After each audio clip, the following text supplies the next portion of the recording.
કાઠા ગોરમાની જય, પુરુષોત્તમ ભગવાનની જય.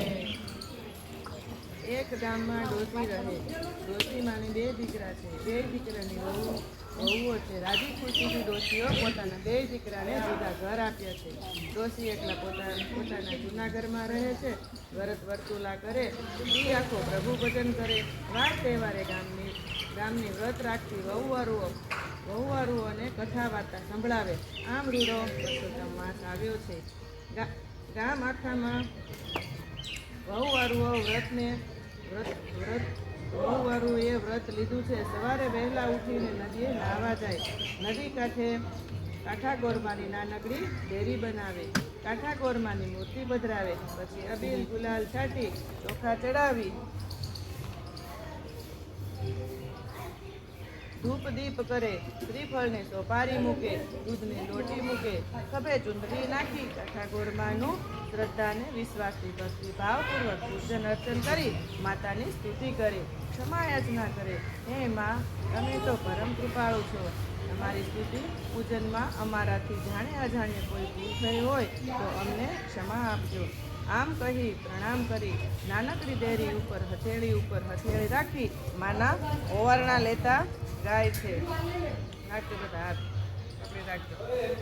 આંબુડું જાંબુડું કેરીને કોઠીમડું મેં દામોદરનો દરા લાડવા લાપસી તુવાળી સેવ તમે જમો ને મારા દેર. કારેલાની કઢી કરી કટકો પાપડ કટકો વડી દ્વારિકાના માર્ગે ચડી. લ્યો બ્રાહ્મણ લેતા જાવ અમને આશીર્વાદ દેતા જાવ. લાલાની તો મહેર છે તમ જમવાનું આપણે ઘેર છે. આમ કાઠા ગોરમાને કાલાવાલા કરી બધી વહુવારુઓ ગીત ગાતા ઘેર આવે છે. ડોસીની નાની વહુ પણ ઘેર આવે છે. નાની વહુને વિચાર આવે છે, લાવને ભાભીને પણ પુરુષોત્તમ માસ નાહવાનું કહું, એમનું પણ કલ્યાણ થાય. આવો ભાવ લઈ બીજે દિવસે દેરાણી જેઠાણીને ઘરે આવી કહે છે, ઓ ભાભી, હાલો કાઠા ગોરમાની પૂજા કરવા નદીએ નાહવા જઈશું, ધોઈશું ને કાઠા ગોરમાની પૂજા કરશું, ગીત ગાશું, ઘેર આવશું, કથાને વાર્તા સાંભળશું. જેઠાણી તો ગુમાનનું પૂતળું એટલે દેરાણીને વછડકું ભરતા બોલી ઉઠી, મારે કાંઈ નજે નાહવું નથી, તારી હારે આવવું નથી. એ તો નવરી સવરીના કામ, રાંડી મુંડીના કામ, રાંડી ઘેલીના. ના ભાઈ ના, તું નવરી તે આમ ઘેલા કાઢે ને ભૂખે મરે. હું કાંઈ નવરી નથી, મારે તો ભાઈ ઘણા કામ. રજવાડેથી રાજ આવે, નિશાળેથી દીકરો આવે, વળી પિયરથી વહુ આવે, ને સાસરીએથી દીકરી આવે. અને બાઈ મારે તો પાછા ઘેર ગમર વલોણા ને પારણા ઝૂલે. મારે કપાળે ટીકો ને કેડે ડીકો, વળી વથેરા વાડે ને પછી તે પાડા. ફળફળતી ખીચડીને સુવા વડે દીકરી. મારે તે વળી કેવા દુઃખ ને ચારે કોર સાહેબીને સુખ છે. જા ભાઈ જા, તું તારે અપવાસ કર ને ભૂખે મર. મારે નથી ગીત ગાવા ને કોરા ભાણા ખાવા. આમ અભિમાનથી થકેલી જેઠાણીને ભોળી દેરાણીને વેણા મારી દુભાવી દુત્કારીને મૂકી. જેઠાણીના આવા કટુક વેણ સાંભળી મનમાં દુભાતી કોચવાતી નાની વહુ તો પોતાની ગરડી સાસુમાને લઈ નદીએ નાહવા ગઈ.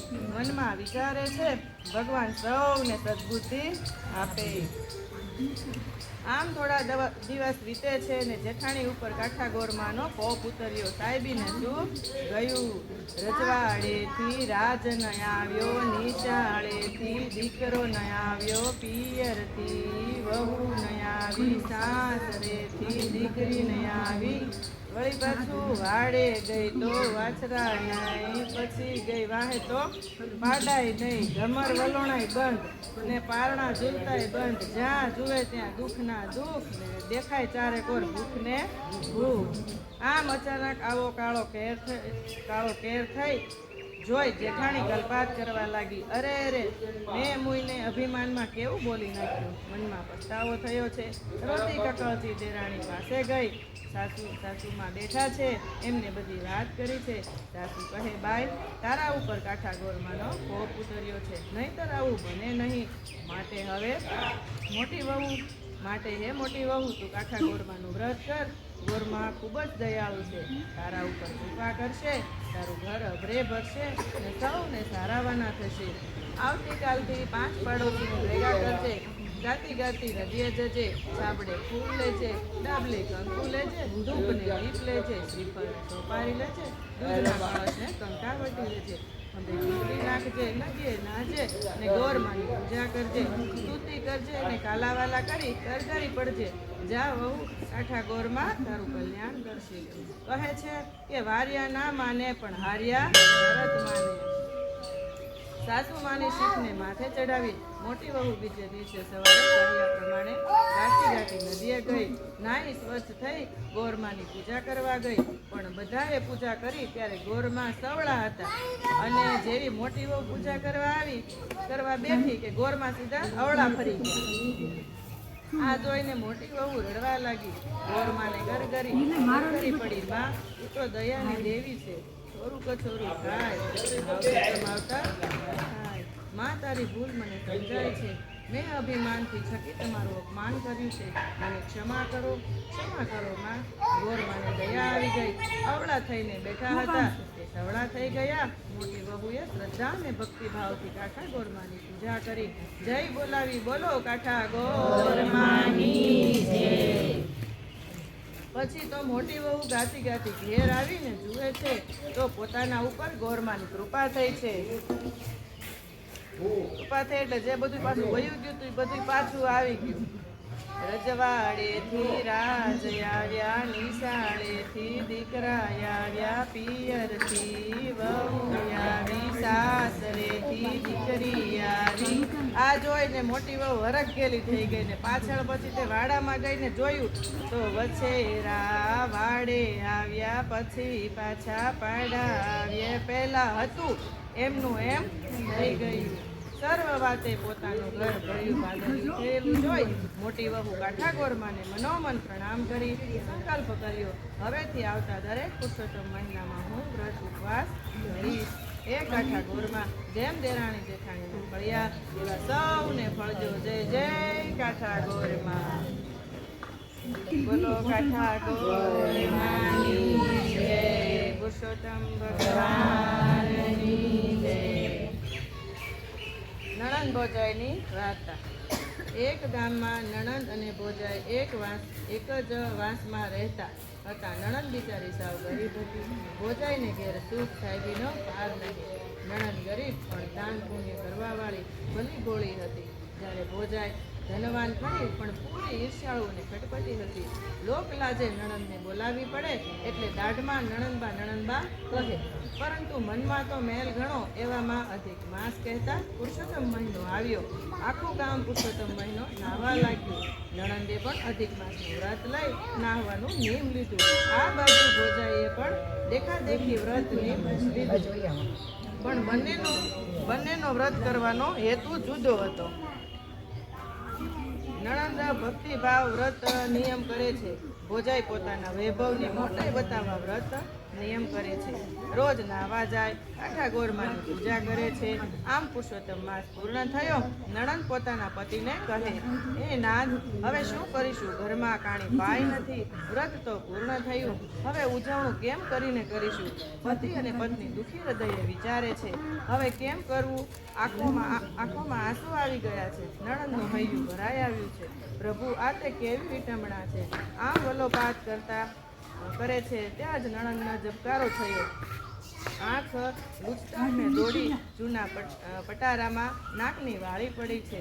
યાદ આવ્યું. ઘરમાં જઈ પટારો ખોલી જૂના ગાભાની નીચે એક લીરામાં ગાંઠવાળી બાંધી રાખેલી વાળી શોધી કાઢી પોતાના પતિના હાથમાં આપતા બોલી, લ્યો નાથ, આનું જે કાંઈ આવે તેનાથી જેટલું સીધું સામાન આવે તે લઈ આવો.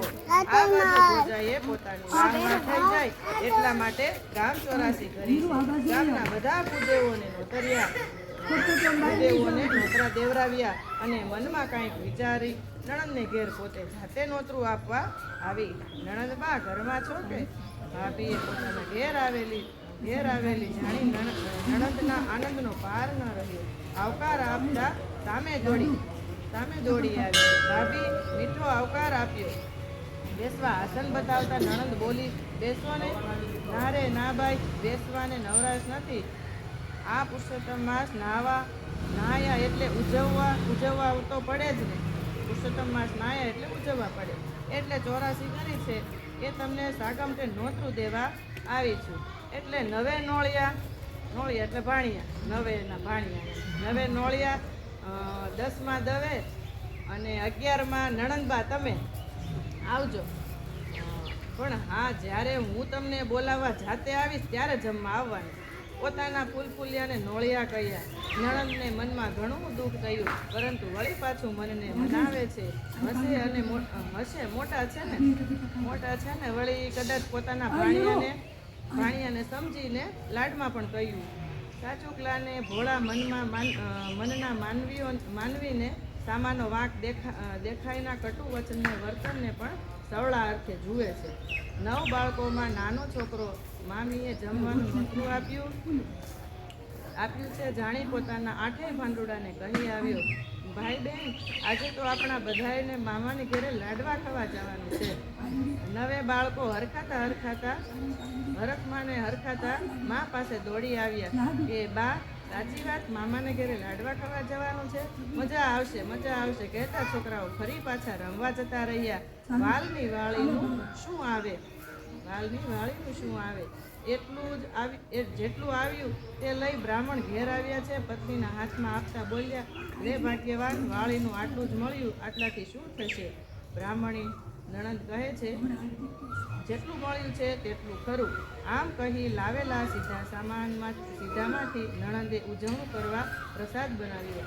મજાના 3 લાડવા બન્યા. ભગવાન પુરુષોત્તમ મહારાજને ધરાવ્યા છે.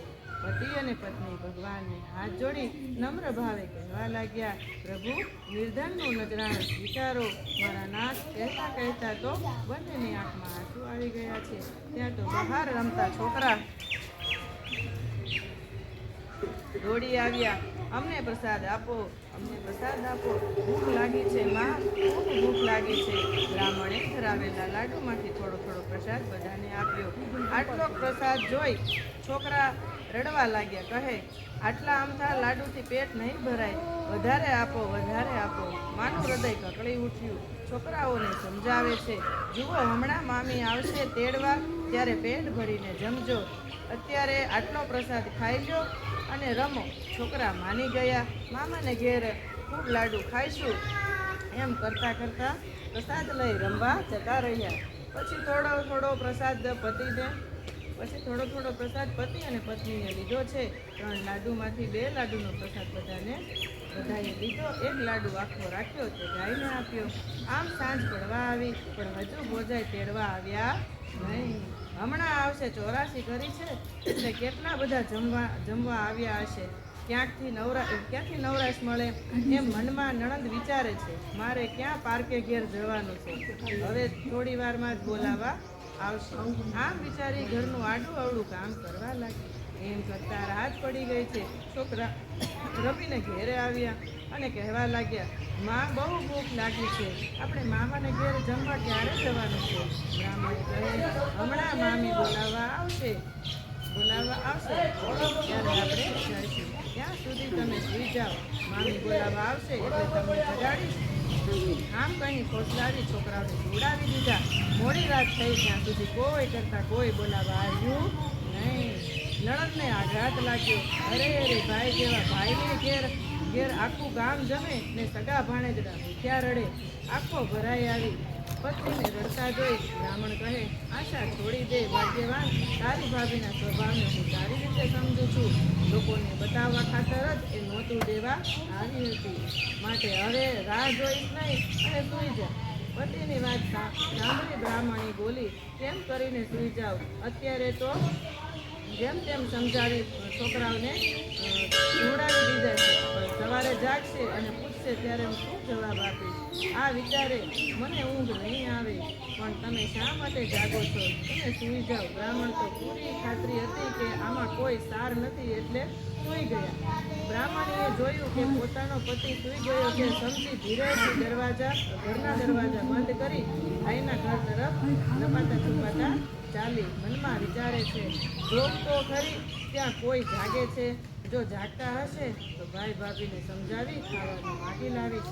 એ પૂછશે તો કહીશ કે તમારા સૂઈ ગયા છે પછી મારા ભાભી આવીને પ્રસાદ ઢાંકી ગયા હતા. આમ વિચારમાં ભાઈના ઘર પાસે આવી પહોંચી. જોયું તો બધું સુમસામ. વાડામાં કોઈ જ નથી. ઘર બંધ છે. વાડામાં એક તરફ એઠા પતરાળા પડ્યા છે. કંઈક વિચારી નણંદ ત્યાં ગઈ. જોયું તો અડધું ખાધેલા લાડુનો એઠવાડ પતરાળામાં ત્યાં પડ્યો હતો.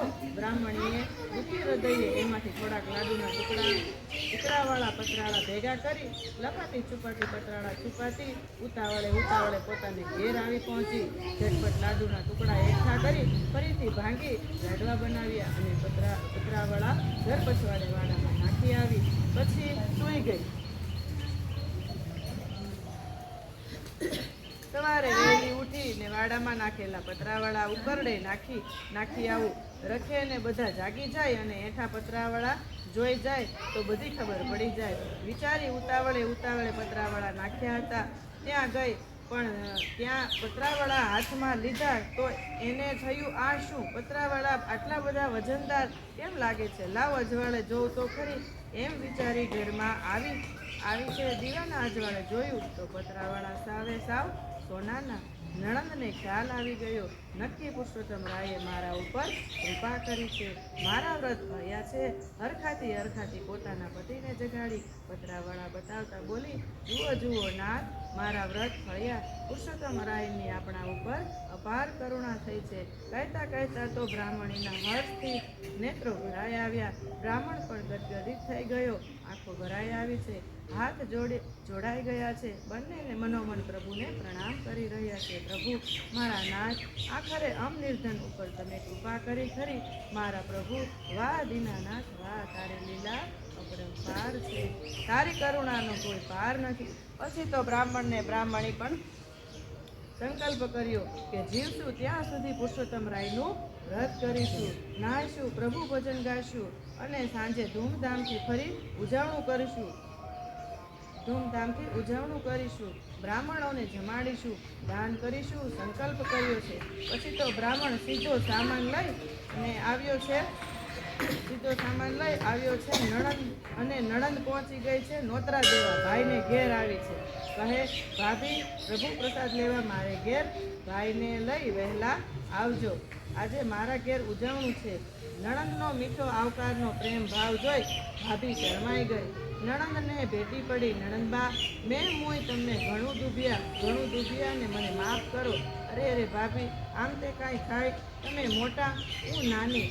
તમે કહેવા લાયક, હું સાંભળવા લાયક. એમાં શું આટલી અમથી વાતમાં આમ ઓછું લવાય? કાંઈ ભાભીના મનનો ભાર પ્રેમથી નમ્રતાપૂર્વક હળવો કરી નાખ્યો. આંસુ લૂછી વહેલા જમવા આવવાનું કહી નણંદ ગઈ છે. દૂર ઊભો રહી ભાઈ બધું જોઈ રહ્યો છે, સાંભળી રહ્યો છે. બહેનના ગયા પછી બોલ્યો, જોયું છે ક્યાં કડવાશ? અને તું ખેર સત્કર્મના ફળ હંમેશા મીઠા જ હોય છે. આપણાથી કોઈનું ભલું ન થાય તો કોઈનું બુરું ન ઈચ્છાય. કોઈનું આપણાથી દિલ દુભાય નહીં, તેનું ધ્યાન રાખવું જોઈએ. એમાં જ પ્રભુ રાજી રહે છે. ભાગ્યવાન, હવે સુધરજો. ચાલો બહેનને ઘેર પ્રસાદ લેવા. ભાઈ અને ભાભી આવેલા જોઈ બહેનને હરખે સામી આવી. બધાએ ભૂદેવોને પ્રસાદ લીધા પછી ભાઈ ભાભીને પ્રસાદ જમવા બેસાડ્યા. પોતે પણ પોતાના પતિ બાળકો સાથે જમવા બેઠા. જમતા નણંદ ભોજાઈ એકબીજા સામે જોઈ તે હરખાય છે. હે પુરુષોત્તમ રાય, નણંદ બોજાય હેત સદાય લહેરાતા રહે એવી કૃપા કરજો. અને જેવા નણંદબાને ફળ્યા તેવા જે કોઈ પુરુષોત્તમ મહિનો નાય વ્રત નિયમ કરે તે સૌને ફળજો. જય પુરુષોત્તમ.